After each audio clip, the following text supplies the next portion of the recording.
In the land of Canaan, near the lush, fertile plain of the Jordan River, two cities rose in power and wealth, Sodom and Gomorrah.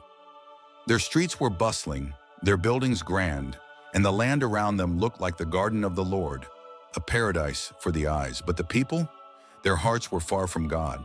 Their ways were corrupt, their pleasures dark, and their sins cried out from the earth to the heavens above.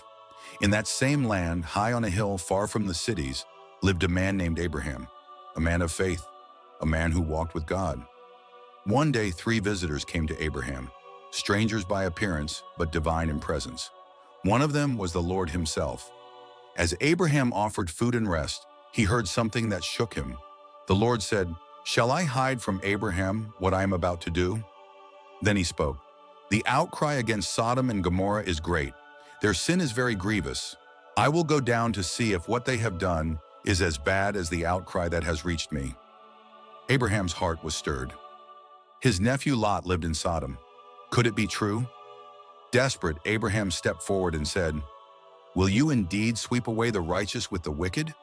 What if there are 50 righteous people in the city?" God replied, "If I find 50 righteous people in the city, I will spare the whole place for their sake." Abraham lowered the number. "What if there are 45, or 30, or 20? Again and again, he asked, each time drawing closer to the number he feared was true. At last he said, "Let me speak just once more. What if only 10 righteous are found there?" The Lord answered, "For the sake of 10, I will not destroy it." Then he left, and Abraham returned to his tent, staring out at the distant hills. That evening, two angels entered the city of Sodom.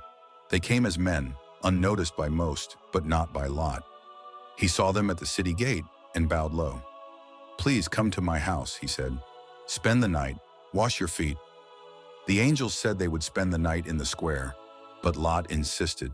He knew the dangers of the city after dark, so they followed him, and he prepared a meal. But as the night settled, shadows began to gather. Before they could rest, a mob formed. Men from every part of the city surrounded Lot's house. They pounded on the door and shouted, "Where are the men who came to you tonight? Bring them out so we can abuse them." Lot rushed outside and closed the door behind him. "Please, my brothers," he begged, "do not do this wicked thing." But they pushed back, furious that he dared to stop them. "Get out of our way," they shouted. "This fellow came here as a foreigner, and now he wants to judge us." At that moment, the angels opened the door, pulled Lot back into the house, and slammed it shut. Then they struck the men outside with blindness. Confused, the crowd groped in the dark, unable to find the doorway they had just stood before. The angels turned to Lot. "Do you have anyone else here? Sons-in-law, sons, daughters, anyone? Get them out of here, because we are going to destroy this place." Lot ran to warn his sons-in-law. "Hurry, get out of this place. The Lord is about to destroy the city." But they thought he was joking. As dawn broke, the angels urged Lot, "Hurry, take your wife and your 2 daughters who are here, or you will be swept away when the city is punished." Still, Lot hesitated, so the angels grabbed their hands and led them safely out of the city, for the Lord was merciful. Once outside, one of the angels said, "Flee for your lives. Don't look back, and don't stop anywhere in the plain. Flee to the mountains, or you will be swept away."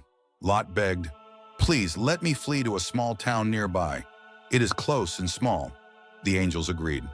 "Very well, we will not overthrow the town you speak of, but hurry, for we cannot do anything until you reach it." Then Lot and his family ran. The sky behind them grew darker. Thunder rolled in the distance, though no storm had formed.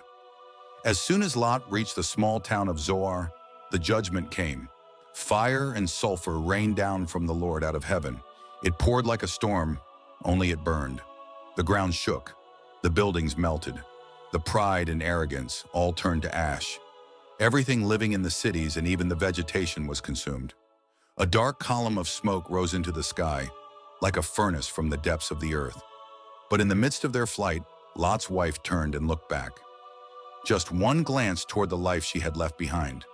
In that moment, she was frozen in time, turned into a pillar of salt, a monument to disobedience, a warning for generations to come. The next morning, Abraham rose and looked toward the cities of the plain. What he saw broke his heart. The valley, once green and full of life, was now silent and scorched.